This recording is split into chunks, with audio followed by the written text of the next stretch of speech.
Tonight signifies the end of the process for the Sixers. This is it. In not knowing where to go, they tried to build around Joel Embiid for a decade. He was hurt early in his career a lot. By the time he came back, okay, proved himself to be an MVP caliber player. Now he can't stay on the court anymore. He's likely going to have knee surgery. He and the Sixers are talking about it. I can't believe we're ever going to see him on the court again this year. So he's not going to play again.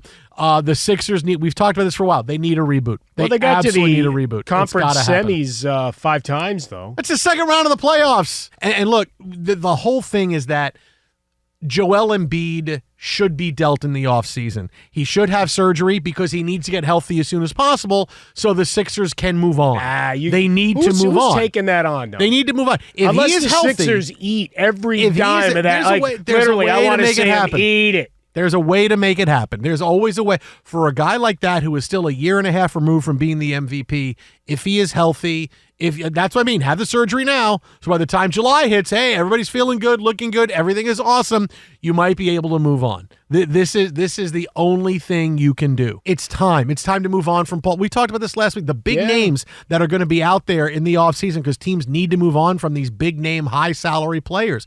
The Sixers, Paul George and Joel Embiid, yeah, because even when all three guys are on the court at the same time, they're a game over 500. Man. So it's not like this whole thing. The process is over, and that's why tonight is such a big deal because we've heard about trusting the process for over a decade. Sam Mickey's somewhere right now going, people are going to call me tomorrow, man. They lost by 30, man. This is the process is dead. Is over. Long live the process. It's over. Here's your new process. You have to move on from Joel Embiid. You got to move on from Paul George. Build around Tyrese Maxey. It is time for a new process.